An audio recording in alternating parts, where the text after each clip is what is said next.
this class. It wasn't planned, but I figured to teach something today. We should learn together. Okay, let's bring up the text. We'll move if I bring in from Chai Elul Sicha.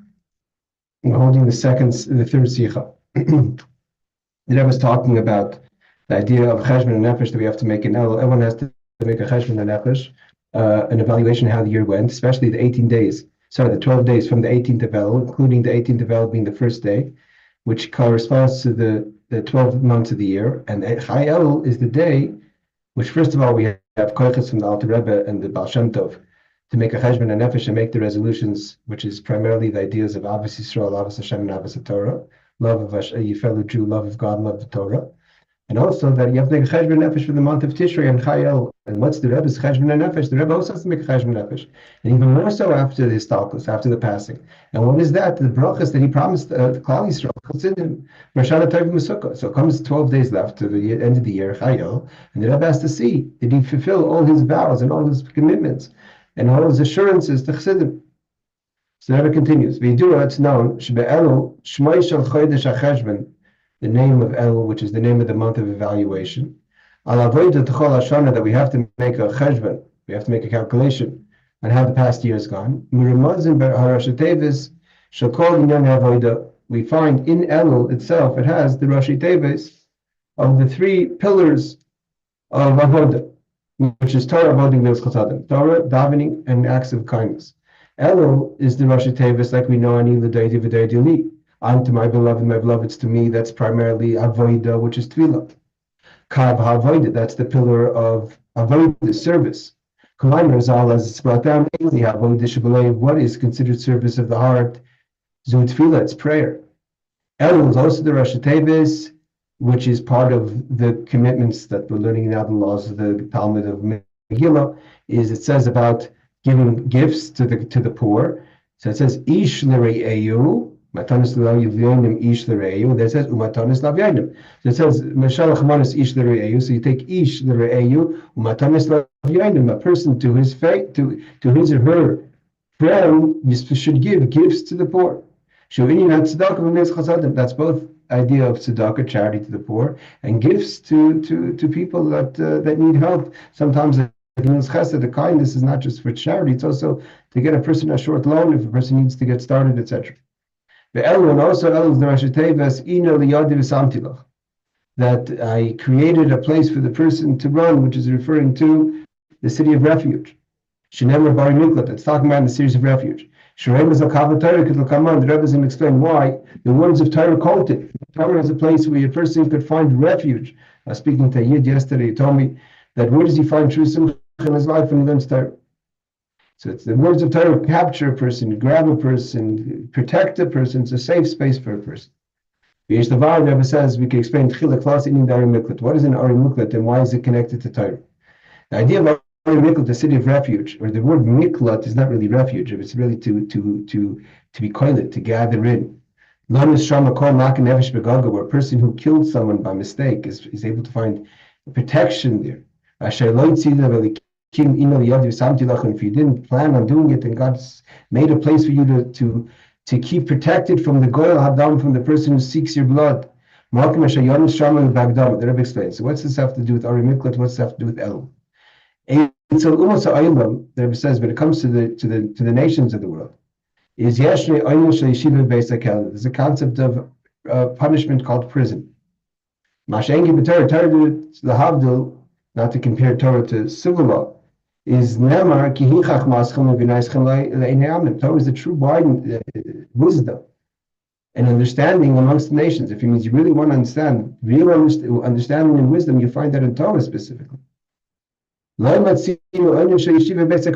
Torah doesn't find it has such a punishment. There's no such punishment as prison time in Torah. The keeper, there are times where you close a person, whether it's a place where a person ends up dying, but it's not that you're being punished, you have to sit in prison. It's part of a process of putting a person to death or something short term, but it's not like you did a sin. We're not concerned about anything else more than you have to pay your dues for doing your sin, which is sitting in prison. It means you sit in prison for your sins. In Torah, they only have it as a way preparing it for something that's going to be different, but not that the punishment itself is going to prison. But why doesn't Torah? Why does the nations have this concept of prison and Torah doesn't? The Goyim, the nations, only have one world. They only think about this world. This world. This world. A person lives 78 years. Which causes if you mention of the days of a person, Shivim Shana, being and if you have Gvurish, 80 years. The max a person lives is 120 years. That's your life in this world. If you're going to sin and blemish and go off the way, when you're hurting the world, the only world that exists. So they take the person, so they imprison the person. Not just as a punishment, also to prevent the person from continuing to do damage.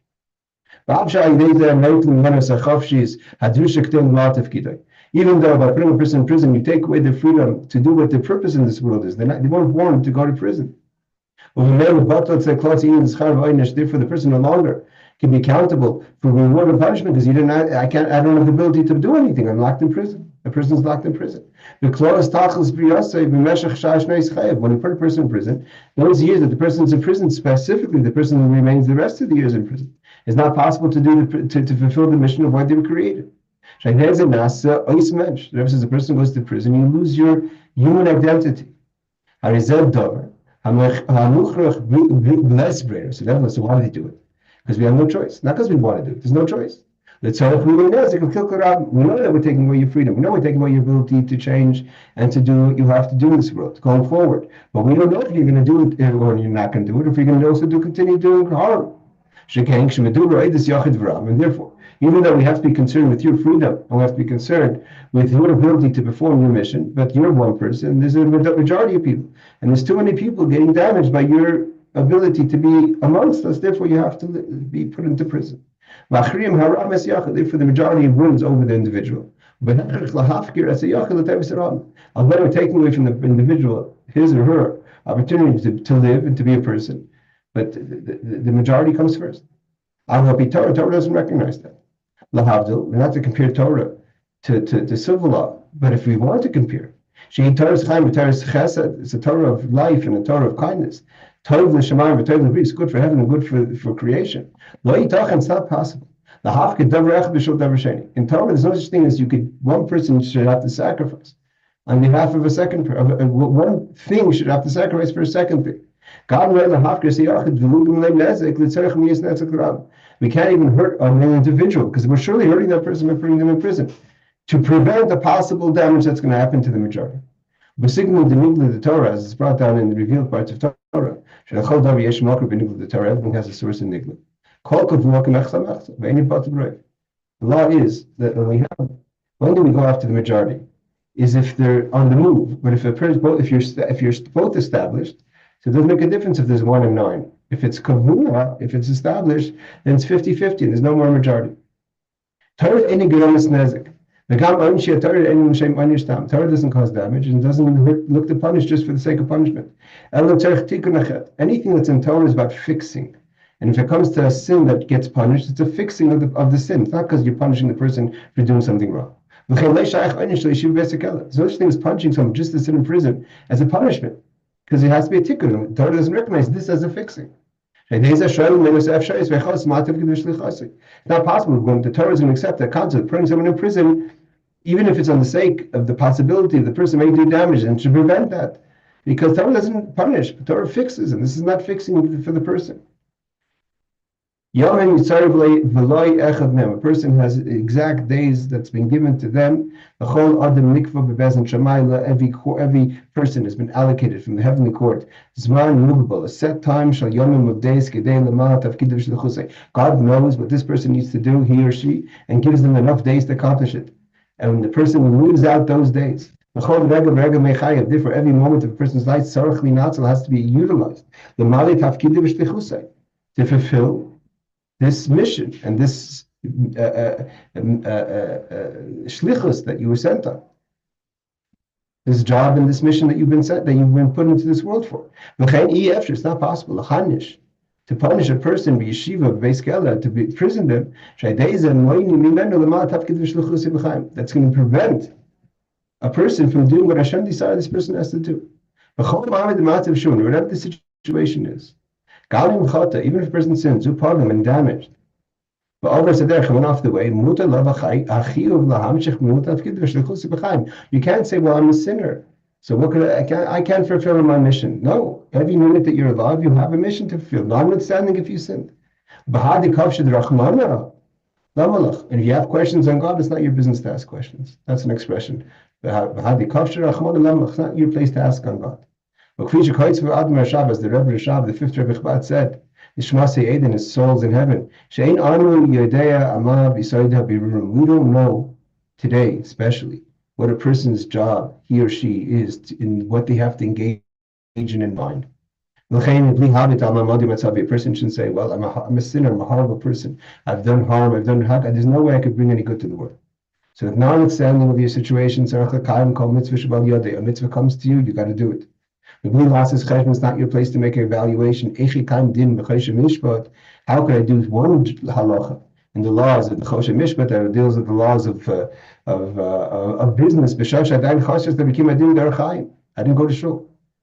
You want me to go do a mitzvah here, but I didn't go to shul. I didn't do it. Aruch Chaim opens up and says, you wake up, you go to shul, you go to keep kosher. I don't keep kosher, I don't keep Shabbos, I don't keep Yom Tov. So who says I have to do this other mitzvah? It doesn't work like that. You have a mitzvah, now you have to do the mitzvah. If one may ask the question, what about the death penalty? We have a death sentence in Torah. So there says, why is that different? You don't kill someone because of the public. That's part of this person's fixing. This individual needs to be put to death for this person's his or her fixing. We're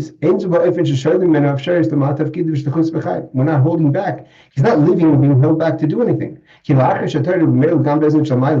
When the Torah and the heavenly court rules for this person that there's no reason for this person to live anymore. He no longer has a tafkid. His job has been taken away. Whether that means initially he only had these days, or because of the sin, he no longer has the job. The Torah says, if the Torah says this person is stoning or beheading, whatever you have, whatever the death penalty means, then there's no longer a mission for him or her to complete. Was that a woman from this? Rebbe says understood. So what's the point of this? What's the Rebbe trying to make a point? That sitting in the city of refuge, if a person kills by mistake, right, manslaughter, it's not an imprisonment. Even when the goyal hadam, the avenger, the blood avenger, the family member that has the mitzvah to avenge the blood that you spilled, the person spilled, even if it was by mistake, that's the mitzvah. And they can kill you if you're not in the city of refuge. You still have a job to do. And with that job is in the city of refuge. We can't put the person in prison, so the person can't perform Torah mitzvahs anymore. The person has to go into exile. It's a concept of exile. Like the Chinuch says, you have to go through the pain of exile. You could still do things in exile. It's just you don't feel comfortable. You're not in your home. You're not around the people that you love. You've been separated by your loved ones. From your birth land. At the same time, in the city of refuge, you have that opportunity to do whatever you have to do, like a free person. If a student needs a teacher, then the teacher goes into exile with the student, so he could teach him because he needs to have the student here, or needs to have their teacher. Even though you did something wrong, means you killed someone, even if it was by mistake, obviously you had a connection to it some way or another. Give all the services. So you can continue to learn Torah. So what's the point of it? The Rebbe says. The idea of what does it mean to run into a city of refuge, which we say now is Torah, right? We said is davening. Ish which is also Elul Ish l're'eyu u'matanis lavyonim is Elul. That's tzedakah. Matanis giving gifts. What is Ori Miklat? Elul is the idea of Torah, which is the Ori Miklat. What does this mean? Avodas Adam? The Rebbe explains like this. Let's just see how far we're going to go. We started late. Let's see if I want to finish the talk, if at all possible. If not, we'll have to stop in the middle of this talk. Okay, so it looks like with this talk, we're going to have to stop in the middle. We'll go a little further. There's like this. What is this being in avoda? Makin nefesh. What does it mean to kill someone? It's referring to a person who sins, who damages, blemishes, leaves the way of Torah. What did you do damage to? Makin nefesh really means you hurt your soul. The literal translation is, we say makin nefesh means you hurt a soul, meaning you killed someone by mistake. Makin nefesh in the literal translation is you damage your own soul. You damage surely your godly soul by not performing a mitzvah or doing an avera. And you nefesh bahamas, because even if you have an animal soul, your animal soul is supposed to do Torah mitzvahs. And the godly soul always exists. Because you can't separate from God. The godly soul is always with God, even in the time of sin. But with regard to the animal soul, you damage the animal soul by doing a sin.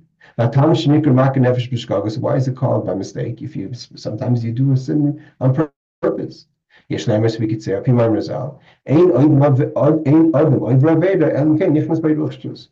Torah testifies a person only does an avera when a foolish thought, you get into a foolish moment, you get trapped into a foolish situation. If not for the foolish spirit, so to say, you never have done a sin. The Jew doesn't do a sin. So really, we can't really judge the person as if you murdered someone on purpose. Right? It says if a person completes insanity, if you're insane, everyone agrees that insanity, there's no death penalty, there's no punishment. This we get in some of the Talmud says. We've learned this many times, that a court that kills once in 70 years is considered a murderous court. Rebbe Kiva Sanhedrin had lived in the days of the Sanhedrin, because the Sanhedrin didn't have capital punishment in their days. There was a Sanhedrin that didn't exercise capital punishment from the last 40 years of the Second Temple. Would never be killed, never mind 70 years. Similarly, what kind of statement is that? If Torah says the person did a sin and all the conditions have been met, you have to kill the person. What does it mean that it's called a murderous court, or Rebbe Kiva would never kill anyone? The Torah says you have to. A person who thinks God is going to be overlooking it, he's mevateri, he lets things slide, you're letting yourself slide. The answer is because the great sages, because they had the source of Torah, the illuminary Torah, as it is above. They have the Torah the way it is in Torah of kindness. Therefore, they'll be able to find a merit for someone. It's not possible that the person was mamish, amazing, that did it intentionally. Some way or another, they would find a merit for this person, that the person is deserving to be not to be punished. We had a person in our times, more recent in our times, the colleague of the Alter Rebbe, Rebbe Tzaddik Rebbe Levi Yitzchak Berditchev, always found a reason to tell God that the Jewish people are not doing anything wrong, and it's not their fault, etc., etc. And the major merit we could find is ain't other way of it wasn't the person; it was the foolishness that got to the person. Nevertheless, off became. We don't say the person's totally gets off the hook. You're negligent by allowing the foolishness to take hold of you. So we consider a person who killed unintentionally. And one is, how do you fix this? You have to go to the Ari Mikla, to the City of Refuge. The Talmud teaches us. The Divrei Torah Shein Kolton, how do we the words of Torah take in a person is a place of refuge for a person. It says it's Betzer Bamidbar V'chsiv B'asei V'zois HaTorah. It says Betzer is a city in the desert which had a city of refuge, and then it says V'zois HaTorah. This is Torah. And Yishir Miklat Kol HaTorah. That Betzer in the Midbar is for Torah. That this is Torah, meaning that the Torah takes a person.